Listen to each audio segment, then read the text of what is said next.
Welcome back student, आप सभी का हमारे चैनल पर स्वागत है। चैनल पर नए हैं तो चैनल को सब्सक्राइब कर लीजिएगा। हम लोग जो अध्ययन कर रहे हैं वह पीजीटी एवं टीजीटी है। अभी हम लोग जो सब्जेक्ट है वह बिजनेस स्टडी अध्ययन कर रहे हैं। किसका अध्ययन कर रहे हैं? बिजनेस स्टडी का अध्ययन कर रहे हैं। हिंदी एवं इंग्लिश दोनों लैंग्वेजों में हम लोग अध्ययन कर रहे हैं पीजीटी एवं टीजीटी का। तो जो आपका सिलेबस में दिया हुआ था बिजनेस स्टडी का जो पोर्शन, उसे हम लोग कवर कर रहे हैं। आज जो हम लोग अध्ययन करेंगे बिजनेस स्टडी में वह है कंपनी के बारे में हम लोग पढ़ेंगे। साथ में आपको बता दें कि 8 बजे रात्रि में आपको क्वेश्चन सेशन चल रहा है। इसमें जो है 8 बजे जो टाइमिंग है उसमें क्वेश्चन सेशन अध्ययन कराई जा रही है। इसमें संडे, मंडे और ट्यूसडे, ये 3 दिन आपको क्वेश्चन सेशन कराई जा रही है जो प्रीवियस ईयर का क्वेश्चन है। यदि आप चाहते हैं कि इसे 6 दिन यानी सैटरडे तक कंटिन्यू अध्ययन कराई जाए तो आपको नीचे कमेंट करें, उसके बाद हम विचार करेंगे। आपकी जितनी संख्या रहेगी उसके अनुसार हम इसका भी सेशन कंटिन्यू कर देंगे। जैसे हम लोग बिजनेस स्टडी का अध्ययन अभी कर रहे हैं और फ्राइडे तक बिजनेस स्टडी करेंगे, मंडे से अकाउंट का अध्ययन करेंगे। चलिए आज टॉपिक अब स्टार्ट करते हैं। आपका ज़्यादा समय न लेते हुए टॉपिक पे हम लोग अब चल। किसी प्रकार की परेशानी हो तो नीचे कमेंट कर सकते हैं। आपका कमेंट आ जाया था कि हिंदी में भी अध्ययन कराया जाए, तो हम हिंदी एवं इंग्लिश दोनों में आपके लिए नोट्स है। उसमें लैंग्वेज तो हिंदी में ही है, लेकिन जो इंग्लिश वाले स्टूडेंट हैं वो हिंदी समझते हैं तो वो रिटर्न करना चाहेंगे तो वो इंग्लिश में नोट करेंगे, और हिंदी वाले स्टूडेंट के लिए हिंदी में भी आज नोट्स है। तो चलिए स्टार्ट करते हैं।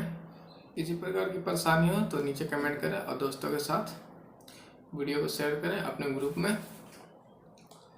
सबसे पहले हम लोग पिछली क्लास में जो लास्ट में पढ़े थे वह ज्वाइंट स्टॉक कंपनी। क्या पढ़े थे?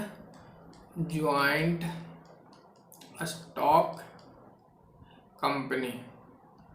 ज्वाइंट स्टॉक कंपनी जो कंपनी एक्ट 13 पर सेक्शन 2 सब सेक्शन 30 के तहत जो रजिस्टर हैं, और इससे पहले भी जो एनी अदर कंपनी है कंपनी एक्ट, उनमें जो रजिस्टर हैं वो ज्वाइंट स्टॉक कंपनी के अंतर्गत आएंगे। ये डिफिनेशन था कि कंपनी जो लीगल स्टेटस, परपेचुअल सक्सेशन एवं कॉमन सील कंपनी के पास होती है। इन सारी चीज़ों को हम लोग पिछली क्लास में देख लिए थे। आज हम लोग देखेंगे feature of joint stock company. Joint stock company के हम लोग फीचर देखेंगे। कौन कौन से फीचर्स हैं, फीचर को हम लोग अध्ययन करेंगे। तो सबसे पहले फीचर है आपको आर्टिफिशियल। क्या है? Artificial person. सेकंड में है परपेचुअल सक्सेशन। थर्ड में इनकी जो विशेषताएं हैं वह फॉर्मेशन। फोर्थ में परपेचुअल सक्सेशन। सेकंड में है सेपरेट लीगल एंटिटी, ध्यान दीजिएगा सेपरेट लीगल एंटिटी। फिफ्थ में है कंट्रोल या नियंत्रण, और 6 में है लायबिलिटी। और अनदर जो इनका फीचर्स है ज्वाइंट स्टॉक कंपनी का वह है कॉमन सील, और 8 नंबर है रिस्क बियरिंग। इन सारी विशेषताओं को ध्यान रखेंगे। और चलिए बारी बारी से सारी विशेषताओं को हम लोग देखते हैं। हिंदी वाले स्टूडेंट लिखेंगे आर्टिफिशियल पर्सन को हिंदी में कृत्रिम व्यक्ति कहते हैं। तो पहली विशेषता है कंपनी का artificial person. A company is created of law and exist independent of it member like a natural person. एक कंपनी जो है क्रिएट किया जाता है लॉ के द्वारा, यानी एग्जिस्ट करता है इंडिपेंडेंट ऑफ इट्स मेंबर, यानी अपने सदस्यों से ये स्वतंत्र होते हैं कंपनी, जैसे कि एक प्राकृतिक व्यक्ति होते हैं। कंपनी की रचना कानून द्वारा होती है तथा इसका अपने सदस्यों से अलग स्वतंत्र अस्तित्व होता है, जैसे प्राकृतिक व्यक्ति। तो समझ गए होंगे कि आर्टिफिशियल पर्सन का मतलब क्या होगा कि जो कंपनी एक अलग अस्तित्व है, अपनी जो पार्टनर्स या इनके ऑनर हैं, शेयर होल्डर हैं, उनसे इनका जो अलग अस्तित्व है, स्वतंत्र इनका अस्तित्व है।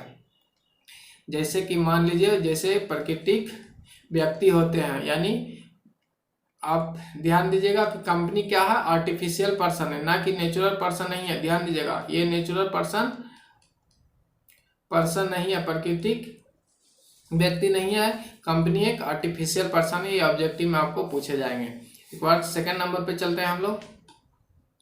सेकंड नंबर देखेंगे सेपरेट लीगल एंटिटी, पृथक वैधानिक अस्तित्व। हिंदी वाले स्टूडेंट पृथक वैधानिक अस्तित्व कहेंगे।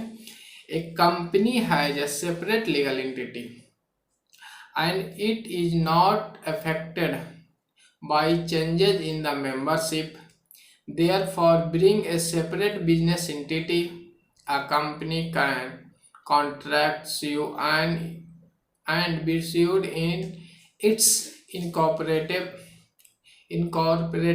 name and capacity। जो सेपरेट लीगल एंटिटी का मतलब है पृथक वैधानिक अस्तित्व का मतलब कंपनी की एक अपना पृथक अस्तित्व होता है, ये नहीं प्रभावित होते हैं अपने सदस्यों से। कंपनी जो है प्रभावित नहीं होते अपने सदस्यों से। सेपरेट इनका जो अस्तित्व है अलग होता है, पृथक होता है। और ये कंपनी कैन बी कॉन्टैक्ट, ये कंपनी अपना कॉन्टैक्ट बनाते हैं, व्यापार करते हैं एक जो प्राकृतिक व्यक्ति है उसी के अनुसार। जैसे एक प्राकृतिक व्यक्ति अपने संबंधों के लिए यानी व्यापार में कॉन्टैक्ट बनाते हैं, उसी तरह से कंपनी भी अपना कॉन्टैक्ट बनाते हैं। Incorporate and name and capacity, इनका अपना नाम होता है और इनकी अपनी क्षमताएं होती है। हिंदी वाले स्टूडेंट नोट करेंगे, कंपनी एक पृथक अस्तित्व है और यह सदस्यों के परिवर्तन से इस पर कोई प्रभाव नहीं पड़ता है, जिससे इसका व्यवसाय अस्तित्व अलग होता है। कानून व्यवसाय एवं इसके स्वामियों को एक अलग मानते हैं। ध्यान दीजिएगा, कानून जो है लॉ जो है इनके व्यवसाय एवं इसके स्वामी जो है उन्हें अलग मानते हैं। ये आपने नोट कर लिए होंगे सेपरेट लीगल एंटिटी। ध्यान दीजिएगा, ऑब्जेक्टिव में इसकी विशेषताएं पूछे जाती है। एक क्वेश्चन देखने को मिल जाएंगे कि नहीं, एक के बारे में आपको आंसर देना रहेगा कि company is a separate legal entity, perpetual succession, artificial person और एक रहेगा अनलिमिटेड लायबिलिटी। तो आपको बताना रहेगा कौन सा गलत है। इस तरह से आपको क्वेश्चन में आते हैं, तो ध्यान दीजिएगा, इसे नोट करके और याद रखिएगा चीज़ों को। इसमें याद रखने की चीज़ें आपको यह है कि सेपरेट लीगल एंटिटी होती है कंपनी के पृथक वैधानिक अस्तित्व होता है। इसके बाद नेक्स्ट देखेंगे फॉर्मेशन यानी स्थापना देखेंगे। The formation of A company is a time consuming expensive and complicated process. क्या है? Formation of A company is a time, company की फॉर्मेशन में अधिक टाइम लगता है, एक्सपेंसिव खर्चीला होता है एवं जटिल प्रक्रिया होता है, कॉम्प्लिकेटेड प्रोसेस होती है कंपनी की स्थापना में। क्या है? The formation of A company की स्थापना में टाइम कंज्यूमिंग, समय की अधिक लगना, एक्सपेंसिव खर्चीला एवं कॉम्प्लिकेटेड प्रोसेस है, यह एक जटिल प्रक्रिया है। कंपनी की स्थापना अधिक समय लेने वाली है, खर्चीला एवं जटिल प्रक्रिया है। जैसे कि जटिल प्रक्रिया किस तरह से इसे हम लोग समझते हैं, जैसे आप एक कंपनी खोलना चाहते हैं। क्या खोलना चाहते हैं? आप एक कंपनी खोलना चाहते हैं। क्या? एक कंपनी खोलना चाहते हैं, विभिन्न प्रकार के कंपनी खोलना चाहते हैं। तो इसे खोलने के लिए आपको जो मिनिमम क्राइटेरिया होगा उसे पार करना होगा, साथ में इसका रजिस्ट्रेशन नेसेसरी है कंपनी खोलने के लिए। तो जब आप जानते हैं कि रजिस्ट्रेशन की प्रक्रिया होगी तो उसके लिए आपको जो कोर्ट के दफ्तर यानी अफसर के दफ्तर जाने पड़ेंगे, जिसमें आपके खर्चीले होंगे एवं एक जटिल प्रक्रिया के थ्रू आपको प्रोसेस करना पड़ेगा। इसमें जो मिनिमम मेंबर्स होंगे कंपनी में, पब्लिक कंपनी होंगे तो 7 होंगे मिनिमम मेंबर। ध्यान दीजिएगा, पब्लिक कंपनी के लिए बोल रहे हैं 7, और प्राइवेट होंगे तो 2 मेंबर से काम चल जाते हैं। और मैक्सिमम पब्लिक के लिए अनलिमिटेड होते हैं, और प्राइवेट जो कंपनी खोलेंगे तो उसके लिए 200 मैक्सिमम जो आपके पार्टनर्स रहना चाहिए। तो ये होगी कंपनी की प्रक्रिया किस तरह से जटिल है। जैसे कि जानते हैं किसी भी चीज़ को आपको रजिस्ट्रेशन करवाना होता है और वो सरकारी दफ्तर की तरफ बढ़ती है जैसे कागज, तो उसमें प्रक्रियाएं जटिल हो जाती है, क्योंकि काम वहाँ पे आसानी से आपको नहीं हो पाते हैं। इसी कारण से ये एक जटिल प्रक्रिया हो जाती है। इसके बाद नेक्स्ट देखेंगे, incorporation of company is compulsory under the company act 2013 और any of the previous company law as stay yearly. Incorporation of company जो है,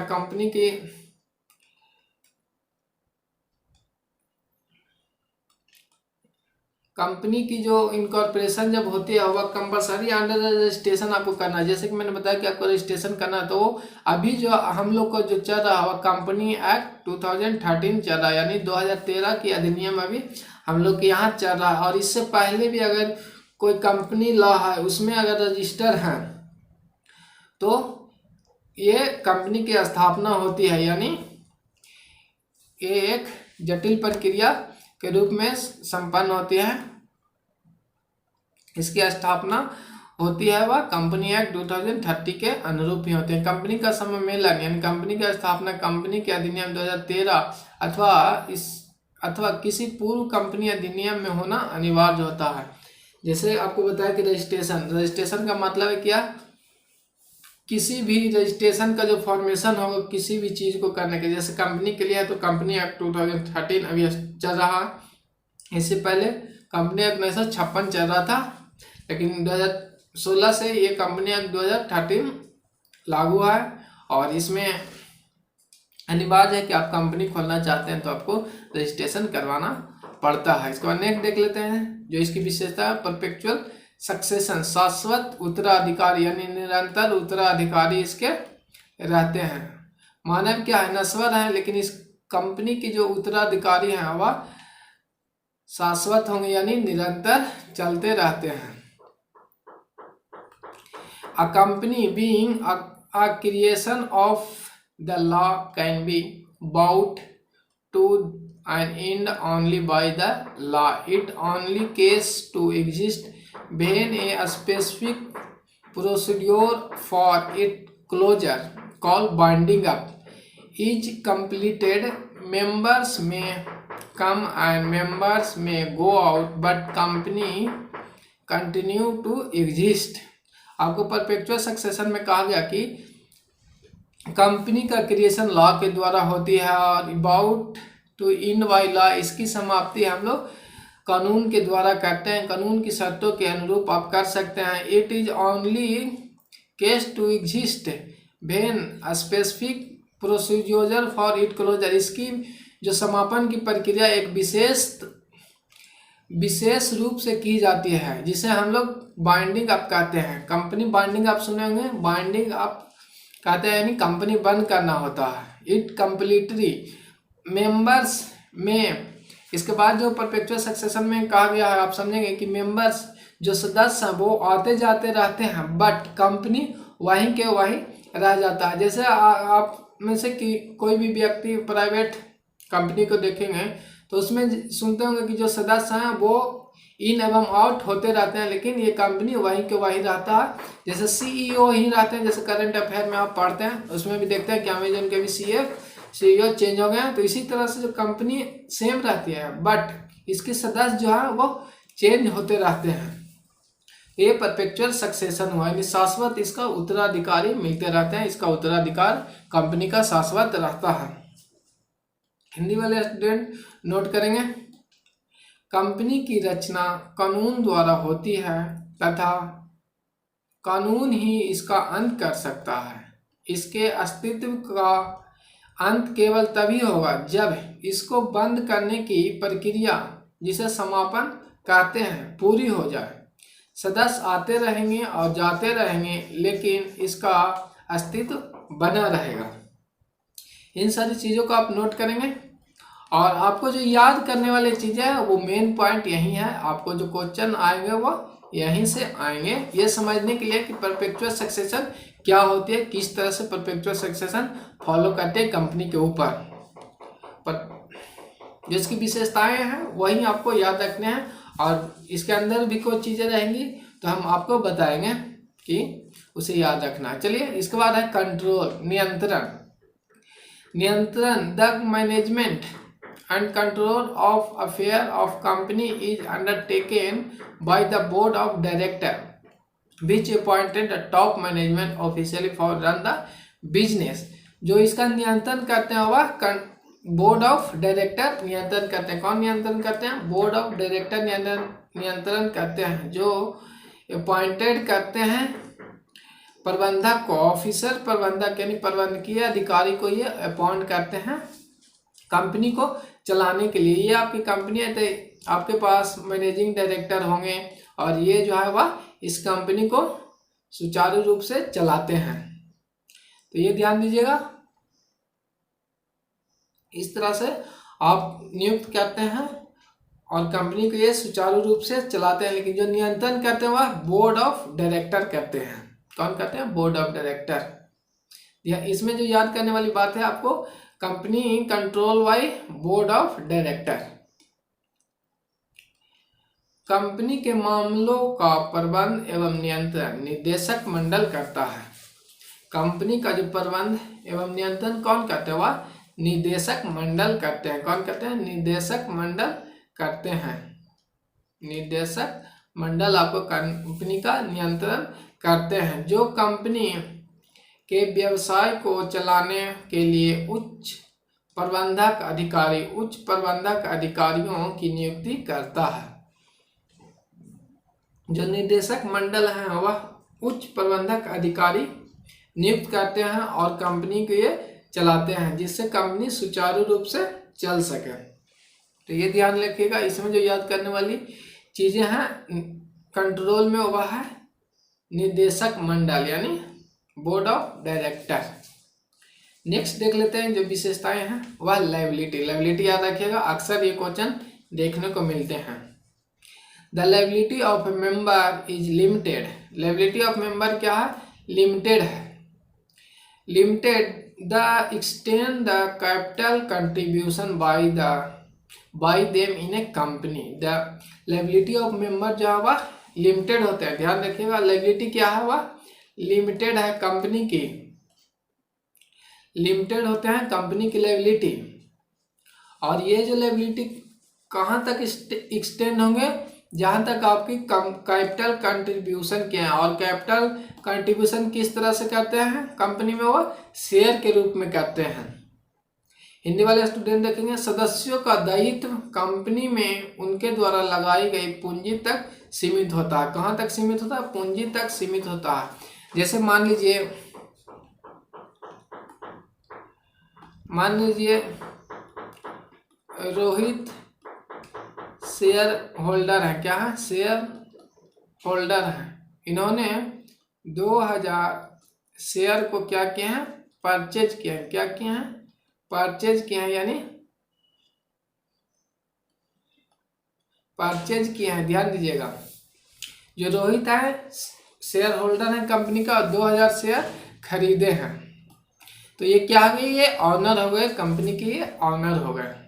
तो इनका जो रिस्क है वह 2000 शेयर तक है। जैसे कॉल्ड अप कैपिटल हुआ था आपके लिए, वह 8 रुपया कॉल्ड अप कैपिटल हो गया था। तो आपको अनपेड कैपिटल जितना है, जैसे 2 रुपया अनपेड कैपिटल, तो टोटल जो अमाउंट होगा वह 4000 रुपया अनपेड ये कैपिटल है। तो इस कैपिटल तक आपकी लायबिलिटी, यदि कंपनी की लॉस होती है तो आपको बियर करना पड़ेगा। ये 4000 रुपये ही आपको बियर करना है। कंपनी के जो लॉसेज हुए, मान लीजिए 10,000 हुए हैं, तो आपको ये नहीं कि 10,000 पेमेंट करना होगा। आपका जितना भी शेयर का अमाउंट बाकी है वही अमाउंट आप पे करेंगे। तो ये चीज़ों को समझ रहे हैं कि किस तरह से लिमिटेड है लायबिलिटी। कंपनी क्या होती है? वह लिमिटेड होती है। ये याद रखिएगा, इसमें मेन ये इसे वेरी इंपॉर्टेंट में रखेंगे। अक्सर ये क्वेश्चन में देखने को मिलता है कंपनी की लायबिलिटी क्या होती है, लिमिटेड या अनलिमिटेड। तो लिमिटेड होते हैं। वहीं आप सोल ट्रेड को कमेंट करेंगे कि लिमिटेड होंगे कि अनलिमिटेड, और आपको ज्वाइंट हिंदू फैमिली का भी, दोनों का आप कमेंट करेंगे कि इसका जो लायबिलिटी है लिमिटेड होगा या अनलिमिटेड होगी। चलिए, रिस्क बेयर। नेक्स्ट जो विशेषताएं कंपनी का है, रिस्क बेयर, जोखिम उठाना। कंपनी का जो एक विशेषता या जोखिम उठाती है। The risk of loss in a company is borne by all the shareholder. जितनी भी शेयर होल्डर होंगे, मान लीजिए कि एक कंपनी की 10 शेयर होल्डर हैं, 3 शेयर होल्डर हैं मान लीजिए, और यदि लॉस हुआ है 10,000 रुपये का लॉस हुआ है, तो ये तीनों जो शेयर होल्डर हैं वो रिस्क बियर करेंगे। कौन बियर करेंगे? तीनों मिलकर बियर करेंगे। जितने जितने इनकी शेयर कैपिटल होगी उतना ये रिस्क बियर करेंगे। इसके बाद नेक्स्ट टॉपिक पे अब चलेंगे हम लोग। मेरिट देख लेते हैं। जो जॉइंट स्टॉक कंपनी की क्या क्या विशेषताएं देख लिया हम लोग। इसके बाद इसकी मेरिट देखेंगे, गुण देख लेते हैं। क्या देखेंगे? गुण देख लेते हैं। पहला जो इसका गुण है, लिमिटेड लायबिलिटी होती है। लिमिटेड लायबिलिटी आप समझ रहे हैं किस तरह से इनकी जो लायबिलिटी है वह लिमिटेड होती है। उसके बाद सेकंड जो मेरिट है वह ट्रांसफर ऑफ इंटरेस्ट, हितों का हस्तांतरण होता है। जैसे आप कोई शेयर, ये एक व्यक्ति है जो एक शेयर खरीदे, कितने शेयर खरीदे? ये 2 शेयर खरीदे हैं, और इन्हें लग रहा है कि कंपनी में लॉस की ओर जा रहे हैं, तो वो अपना शेयर बेच सकते हैं आसानी से। इसे कोई भी रिस्ट्रिक्शन नहीं होगा, शेयर बेचने के लिए अपना शेयर बेच सकते हैं और अपना जो लायबिलिटी होगा दूसरों पे ट्रांसफर कर देते हैं। यानी इंटरेस्ट, ट्रांसफर ऑफ इंटरेस्ट आसानी से हो सकता है। हितों का हस्तांतरण इसमें कोई दिक्कत नहीं है, क्योंकि ये शेयर आसानी से इसमें परचेज एवं सेल किया जाता है कंपनी में। ये समझ गए। इसके बाद हम लोग देखेंगे परपेचुअल सक्सेशन। क्या देखेंगे? Perpetual succession. परपेचुअल सक्सेशन का मतलब हुआ, परपेचुअल सक्सेशन तो हम लोग देख लिए थे। यहाँ पे आपको परपेचुअल एग्जिस्टिंग यानी अस्थाई अस्तित्व, यानी परपेचुअल में निरंतर, निरंतर भी इसे कहते हैं हिंदी में, निरंतर अस्तित्व। जो कंपनी का अस्तित्व है वह निरंतर बना रहेगा। जैसे आप देखते हैं कि सी लिमिटेड कंपनी है, वह कितनी सालों से? 100 वर्ष, 1000 वर्षों से है। तो इसमें जो है वह देखेंगे कि कितनी कर्मचारियां आए और कितने इसमें गए, और इसका जो अस्तित्व है कंपनी का उसी के तरह अपना अस्तित्व बनाए रखे हुए, स्टार्टिंग से जिस तरह से इनका जो अपना मॉडिफिकेशन हुआ, ग्रोथ हुआ और कंपनी का ये अपना विस्तार किया, लेकिन इसका जो अस्तित्व है वह अस्थाई रहते हैं। तो कंपनी का अस्तित्व क्या रहते हैं? वह अस्थाई। कंपनी का अस्तित्व अस्थाई के बाद देख लेते हैं नेक्स्ट जो मेरिट है वह है स्कोप ऑफ एक्सटेंशन। क्या है? स्कोप ऑफ एक्सटेंशन, विस्तार की संभावनाएं।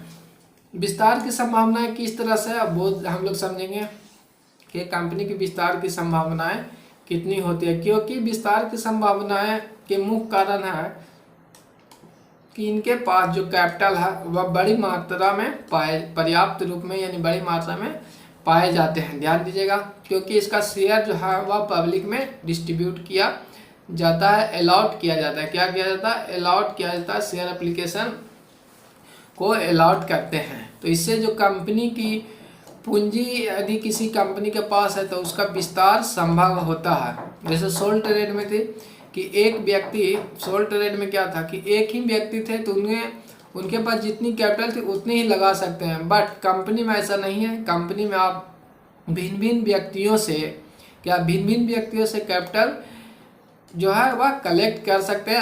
अपनी आवश्यकता के अनुसार सिक्योरिटी शेयर कर सकते हैं कैपिटल इंक्रीज करने के लिए।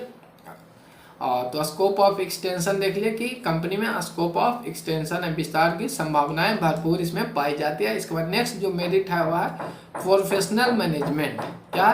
Professional management. प्रोफेशनल मैनेजमेंट को हिंदी में कहेंगे पेशेवर प्रबंध। क्या? पेशेवर प्रबंध। आपको पेशेवर प्रबंध देखते हैं हम लोग। जैसे कंपनी में आप देखते हैं कि विभिन्न इनके पास कैपिटल क्या है? पर्याप्त है। और कैपिटल पर्याप्त रहेंगे तो ये कर्मचारी, एम्प्लॉय क्या करेंगे? एम्प्लॉय को पर्याप्त मात्रा में ये पर्याप्त मात्रा में लाएंगे, और जो जिनका स्किल अधिक होगा उन्हें ये नियुक्त करेंगे। देखते हैं कि स्किल वाले व्यक्ति कंपनी में अधिक समय तक रहते हैं। जिसके पास स्किल नहीं रहते हैं उनका ग्रोथ नहीं हो पाता। तो इनका जो प्रोफेशनल मैनेजमेंट किया जाता है, इस स्किल वाले बंदे को जब अपॉइंट करेंगे तो आपका कंपनी जो है वह प्रोफेशनल मैनेजमेंट की जाती है। जैसे सोल ट्रेड में था कि एक व्यक्ति थे, तो उसमें जो व्यक्ति हैं उनके पास जितना स्किल है वहीं तक सीमित रहता था, लेकिन किंतु अब कंपनी में ऐसा नहीं है। इसमें आप जिस क्षेत्र में आप जाना चाहते हैं उस क्षेत्र के एक्सपर्ट को आप अपॉइंट करते हैं और उनसे प्रबंधन करवाते हैं उस क्षेत्र का। तो कंपनी में क्या प्रोफेशनल मैनेजमेंट होता है। इसके बाद चलिए नेक्स्ट देख लेते हैं टाइप्स ऑफ कंपनी। हम लोग देखेंगे ज्वाइंट के बाद ज्वाइंट स्टॉक कंपनी की देख लिए। इसमें जो कंपनी के प्रकार का हम लोग देखेंगे, कंपनी के प्रकार ध्यान दीजिएगा। इसमें कंपनी के प्रकार दो प्रकार के होते हैं। There are two types of company, लिखेगा there are two types of company, these are two types of company. पहला है प्राइवेट कंपनी, सेकंड है आपको पब्लिक कंपनी, निजी कंपनी व सार्वजनिक कंपनियां। सबसे पहले हम लोग प्राइवेट कंपनी को देख लेते हैं। प्राइवेट कंपनी उस कंपनी को कहते हैं जिसके लास्ट नाम के अंत में प्राइवेट लिमिटेड लगा रहे। जैसे it is the necessary for a private company to use the word private limited after it name, यानी नाम के अंत में इसका प्राइवेट लिमिटेड लगा रहा है तो वो प्राइवेट लिमिटेड कंपनी आ गई। और अन्य कंडीशन भी देखेंगे कि किस कंडीशन में ये कंपनी प्राइवेट लिमिटेड होते हैं। A company means A company which restricts the rights of member, इसकी जो मेंबर की अधिकार है वह संकुचित होते हैं, यानी रेस्ट्रिक्टेड होते हैं टू ट्रांसफर इट्स शेयर, ये प्राइवेट कंपनी के शेयर को ये ट्रांसफर नहीं कर सकते हैं। इसके बाद नेक्स्ट है जो minimum of 2 and maximum 200 members होंगे। ये ध्यान याद रखिएगा, दो मेंबर जो है, दो मेंबर मिनिमम कितने, मिनिमम 2 मेंबर और मैक्सिमम 200 मेंबर होते हैं। प्राइवेट लिमिटेड कंपनी की बात कर रहे हैं हम लोग, private limited company, private limited company की हम लोग बात कर रहे हैं। मिनिमम नंबर की संख्या 2 और मैक्सिमम 200 होंगे, ये याद रखिएगा। एग्जाम में इससे भी क्वेश्चन अक्सर देखे गए हैं, ये ध्यान रखिएगा। साथ में आपको ट्रांसफर शेयर नहीं कर सकते हैं, यानी शेयर का हस्तांतरण नहीं कर सकते हैं प्राइवेट लिमिटेड कंपनी में। हिंदी वाले स्टूडेंट भी अपना नोट कर लेंगे। Excluding the present and past employ does not invite public to subscribe to its security, ये जो है जो पब्लिक को इन्वाइट नहीं कर सकते हैं सिक्योरिटी सब्सक्राइब के लिए प्राइवेट लिमिटेड कंपनी। तो इन सभी चीज़ों को ध्यान रखेंगे कि ये शेयर को ट्रांसफर नहीं कर सकते हैं, मैक्सिमम 200 मेंबर्स होंगे और ये सब्सक्राइब के लिए पब्लिक को इन्वाइट नहीं कर सकते हैं। और साथ में आप लास्ट में यदि किसी कंपनी के लास्ट में प्राइवेट लिमिटेड लिखा हुआ है तो आप समझेंगे कि वो प्राइवेट लिमिटेड कंपनी है। जैसे आप लिख दिए सी प्राइवेट लिमिटेड, पीआर देखते हैं प्राइवेट लिमिटेड करके आपको लिखा हुआ रहता है, तो वो प्राइवेट लिमिटेड कंपनी है। जिस कंपनी के लास्ट में आप प्राइवेट लिमिटेड लिखा हुआ रहे। और नेक्स्ट देख लेंगे हम लोग,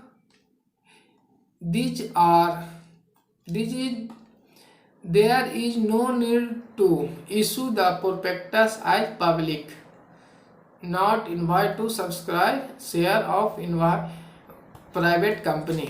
आपको जैसे पहले हमने बताया कि इसमें आवश्यकता नहीं होती है प्रोस्पेक्टस इशू करने, क्योंकि हम लोग पब्लिक को इन्वाइट ही नहीं करना है, तो प्रोस्पेक्टस किस लिए इशू करेंगे भाई।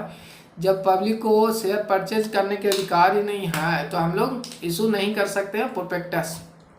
प्रोस्पेक्टस इशू करने का पर्पस होता है कि शेयर एप्लीकेशन करना, शेयर को सेल करने के लिए मार्केट में प्रोस्पेक्टस इशू किया जाता है। इसके बाद जो है वह allotment of share can be done without receiving the minimum subscription. आपको बताना कि मिनिमम सब्सक्रिप्शन जो है, allotment of share can be done without the minimum subscription. आपको the minimum subscription a private limited company can start business as soon as the receive the certificate of incorporation का जब certificate ये प्राप्त करेंगे तो private limited company अपना व्यवसाय start कर देते हैं। इसमें जो allotment of share can be done कर सकते हैं आप रिसीविंग ऑफ मिनिमम सब्सक्रिप्शन। आपको पास जो प्राइवेट लिमिटेड कंपनी है, प्राइवेट लिमिटेड जो कंपनियां हैं, एक सेकेंड, प्राइवेट लिमिटेड जो कंपनियां हैं इन्हें क्या है, और मिनिमम सब्सक्रिप्शन की ज़रूरत नहीं होती है, क्योंकि हम लोग बाजार में शेयर को इशू करते ही नहीं है प्रोस्पेक्टस। तो मिनिमम सब्सक्रिप्शन क्या है, जो भी शेयर माने पार्टनर्स मेंबर्स होंगे वहीं अपना शेयर बाई करते हैं और ये उससे स्टार्ट करते हैं। जैसे पब्लिक कंपनी में थी कि मिनिमम सब्सक्रिप्शन आपको 90% लाना जरूरी होता है, तो इसमें प्राइवेट लिमिटेड में मिनिमम सब्सक्रिप्शन की कोई बात नहीं होती है, इस पॉइंट के लिए फ्री होते हैं, तो ये ध्यान रखिएगा। और जो कंपनी जो प्राइवेट लिमिटेड सर्टिफिकेट प्राप्त करते ही स्टार्ट कर देंगे। प्राइवेट लिमिटेड को आप आसानी से समझ गए हो कि जिस कंपनी के लास्ट में प्राइवेट लिमिटेड लिखा रहे तो वह प्राइवेट लिमिटेड कंपनी होगी। वहीं दूसरी बात है कि 2 मिनिमम होंगे, मैक्सिमम ध्यान रखिएगा कि 200 से अधिक होंगे तो पब्लिक लिमिटेड कंपनी नहीं होंगे। और इसमें इनवाइट नहीं कर सकते हैं सिक्योरिटी सब्सक्राइब के लिए, और इसका शेयर भी ट्रांसफर प्राइवेट लिमिटेड का नहीं कर सकते। इन सभी चीज़ों को ध्यान में रखते हुए हम लोग प्राइवेट लिमिटेड की सारी चीज़ें आपको बता दिए हैं। और इसके बाद नेक्स्ट हम लोग अब चलेंगे वह पब्लिक कंपनी पे। यहाँ पे देख लेंगे ओनली 2 डायरेक्टर के बारे में देखें कि जो मिनिमम जो है वह 2 डायरेक्टर की, only 2 director, the maximum number of director 15। Public limited company के लिए 15 डायरेक्टर मैक्सिमम हो सकते हैं। और साथ में प्राइवेट लिमिटेड भी आपको, प्राइवेट लिमिटेड की मैक्सिमम जो आपकी आवश्यकताएं होंगी वो मैक्सिमम डायरेक्टर आप 15 रख सकते हैं। इन दोनों में इक्वलिटी डायरेक्टरों में सेम होती है मैक्सिमम के मामले में। जो वहीं आपको मिनिमम जो है वह 2 की आवश्यकता होती है। कंपेरिजन ऑफ पब्लिक कंपनी के लिए 3 मिनिमम की आवश्यकता होती है। स्टार्टिंग में 3 से कर सकते हैं, 3 मेंबर रहना इन्हीं को अनिवार्य होता है। चलिए पब्लिक कंपनी में हम लोग चलते हैं। पब्लिक कंपनी देखेंगे, a company means A company which not be private कंपनियां। जो विशेषताएं पीछे हम लोगों ने पढ़े प्राइवेट कंपनी की, उन सभी से जो डिफर करेंगे वह पब्लिक कंपनी हो जाएगी एज पर कंपनी एक्ट के अनुसार। जो भी कंपनियां प्राइवेट लिमिटेड नहीं है वह पब्लिक कंपनी हो जाएंगे। अब पब्लिक कंपनी बीच वन देखते हैं कि पब्लिक कंपनी कौन कौन हो सकते हैं। इसकी पब्लिक कंपनी की मिनिमम जो मेंबर्स होंगे वह 7 होंगे, और प्राइवेट में हम लोग देखे थे कि 2 मेंबर मिनिमम होंगे, इसमें 7 होंगे। And no limit of the maximum member, इसमें ध्यान दीजिएगा, नो लिमिट पब्लिक में मैक्सिमम नंबर, वहीं आपको प्राइवेट में थे 200 लिमिट थे और पब्लिक में नो लिमिट है। ध्यान दीजिएगा, ये आपको ऑब्जेक्टिव में आएंगे question. Has no restriction to transfer security, इसमें सिक्योरिटी को ट्रांसफर, ऋण की ट्रांसफर जो शेयर हैं वो कोई रेस्ट्रिक्शन नहीं होती है। इज नॉट प्रोहिबिटेड, मनानी नहीं आपको for the inviting the public to subscribe it security. इसकी सिक्योरिटी को इन्वाइट कर सकते हैं प्राइवेट, यानी पब्लिक इसे इन्वाइट परचेज के लिए इन्वाइट कर सकते हैं। वहीं प्राइवेट में थी कि आप इन्वाइट नहीं कर सकते हैं। तो ये सभी चीज़ें हम लोग आज प्राइवेट कंपनी देखे, पब्लिक कंपनी देखे, और इसके बाद जो सेशन होगा वो आपको चैप्टर का ऑब्जेक्टिव क्वेश्चन होगा। और आपसे उम्मीद है कि किसी भी प्रकार की परेशानी हो तो नीचे कमेंट करेंगे। कोई भी टॉपिक इसमें आपको लग रहा है कि नहीं समझ में आया इस चैप्टर से, तो आप नीचे कमेंट करें। स्टार्टिंग जब नेक्स्ट क्लास में हम ऑब्जेक्टिव सेशन करेंगे तो आपका जो क्वेरी होगा उसे हम लोग पहले लेंगे, उसके बाद हम लोग ऑब्जेक्टिव लेंगे। आपका क्वेरी है कि जो क्वेश्चन सेशन चलता है रात में 8 बजे, और भी संडे, मंडे और ट्यूसडे चल रहा है, 3 दिन हम लोग क्लास उसको ले रहे हैं। इसमें आपको टाइमर की आवश्यकता है, तो आप आज कमेंट करेंगे कि टाइमर में कितना सेकेंड चाहिए। हम उम्मीद किए कि आपको उसमें 15 सेकंड देंगे एक क्वेश्चन पे, और 15 सेकंड में आपको क्वेश्चन हम रीड करेंगे, उसके बाद आपको 15 सेकंड देंगे। उतना पर्याप्त होगा, क्योंकि रीड करते करते भी आपके पास 15 सेकंड लगेंगे, 30 सेकंड तो मैक्सिमम हो जाएंगे, क्योंकि इसमें थ्योरी बेस ही रहेगी। जो प्रैक्टिकल रहेगा उसमें हम एक्स्ट्रा टाइम आपको देंगे, लेकिन थ्योरी जो प्रैक्टिकल रहेगा उसमें एक्स्ट्रा देंगे, और थ्योरी में 15 सेकेंड आपका टाइमर रखेंगे, और इस पर आपका कमेंट हम देखेंगे, उसके अनुसार से आगे इस पर अप्लाई करेंगे। चलिए आज के लिए क्लास इतना ही रखते हैं। ये चैप्टर सेकंड चैप्टर 2 भी हम लोग समाप्त कर लिए। चैप्टर 1 एवं चैप्टर 2 जिन्होंने नहीं फुल देखा वो जाके अपना प्ले लिस्ट में देख सकते हैं। और किसी प्रकार की परेशानी हो तो नीचे कमेंट करें, और वीडियो को अपने ग्रुप में ज़रूर शेयर करें। ध्यान दीजिएगा, शेयर करें ज़रूर, जिससे जो स्टडी कराने में तब मज़ा आता है जब जो एनसीएफ के रूल के अनुसार, एनसीएफ के रूल है जो 30 से 40 स्टूडेंट आपके क्लास में होने चाहिए। ऑनलाइन में तो कोई लिमिट नहीं है, लेकिन हम चाहते हैं कि 30 से 40 स्टूडेंट हमारे क्लास को देखें, और मैक्सिमम स्टूडेंट हम कोशिश करेंगे कि इसमें सफल हो पाए एग्ज़ाम में।